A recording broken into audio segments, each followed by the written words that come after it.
Why Omaha? Why not Kansas City, which is where Dorothy was from and trying to return to, right? I smell a conspiracy theory. Before we start, let me say this is for entertainment purposes only.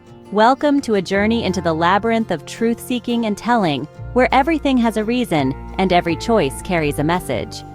In The Wizard of Oz, as Dorothy tries to return home to Kansas, a hot air balloon from the Oklahoma State Fair appears, emblazoned with the word Omaha, a city in Nebraska.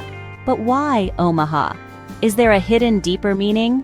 Omaha, the largest city in Nebraska, serves as a symbol of the American heartland, much like Kansas itself.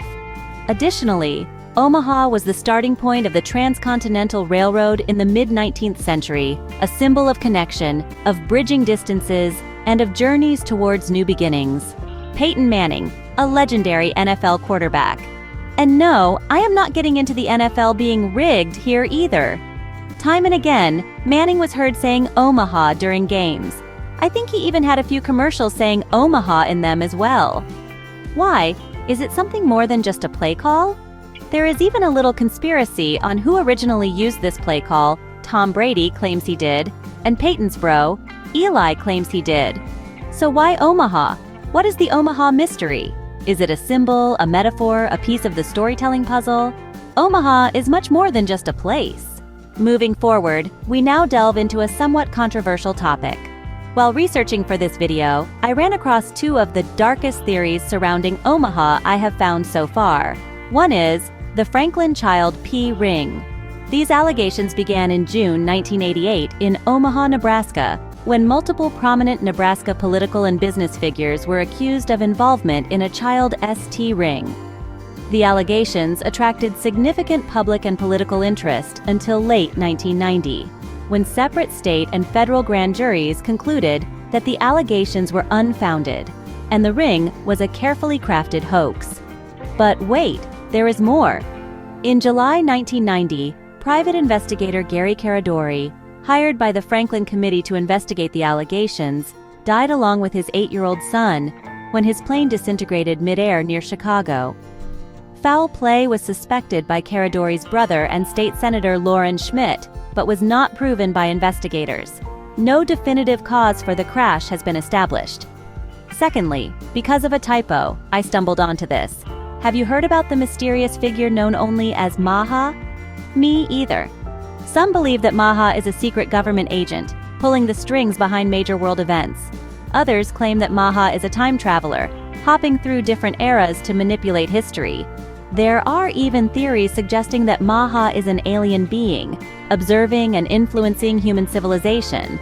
Sounds like a demon to me, which I found odd after just reading about the ring there in Nebraska. What do you think? The truth may be stranger than we can imagine. Let's look at some lighter but still darker theories surrounding the Omaha mystery. Some believe that there is a secret underground tunnel system beneath the city, connecting government buildings and allowing for covert operations to take place unnoticed.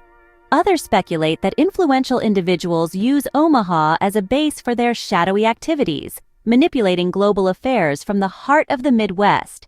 And then there are those who claim that Omaha is the site of extraterrestrial encounters, with alien beings making contact with humans in the dead of night. While these theories may sound far-fetched, there is a growing belief that there is more to Omaha than meets the eye. These theories, while intriguing, are often met with skepticism, yet they prompt us to question and explore the deeper implications of the Omaha mystery. Let's now transition from the ominous world of conspiracy theories to a more familiar, albeit mystical one. We've been delving deep into Omaha's secrets, but have you ever wondered about its connection to the Wizard of Oz? Well, you're in for a treat. Some theorists believe that Omaha is not just a city in Nebraska, but also a cryptic reference in the beloved children's book and film. In the movie, Dorothy is swept away from her home in Kansas by a tornado and lands in the magical land of Oz. But did you know that L. Frank Baum, the author of the original book, reportedly stayed in Omaha while writing the story? Some theorists argue that Omaha's Midwestern charm and hidden mysteries inspired Baum's fantastical world. They suggest that Omaha and Oz share more than just the letter O.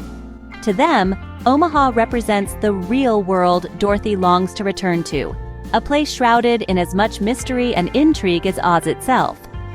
Others, however, propose a darker theory. They contend that Omaha is a coded reference to the alleged secret societies and conspiracies. They assert that Baum was subtly hinting at these hidden powers, using the guise of a children's story to reveal truths to those in the know. While these theories might stretch the imagination, they add another layer of intrigue to our exploration of Omaha's mysteries and the Wizard of Oz. Stay with me as I continue to pull back the curtain on these fascinating connections. What if we told you that Donald Trump, Dorothy, and her ruby red shoes have more in common than you might think? And what about the iconic ruby slippers? Some believe they were originally silver in the book, symbolizing the debate over the gold standard.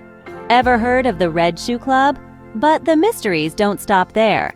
And what about Dorothy's iconic ruby slippers? In The Wizard of Oz, these shoes symbolize power and the ability to return home. Now think about Trump's new golden shoes, his sneakers. His power came from his business empire, his ruby slippers, if you will. And like Dorothy, he too had a longing for home, or rather, a return to a time he considered great. So is Trump, navigating the political landscape of Oz with his own pair of symbolic sneakers? As always, the interpretation is up to you. But it's fascinating to see how the Omaha mystery and the Wizard of Oz continue to permeate the layers of our culture and politics, isn't it? Let's shift gears and consider a different perspective.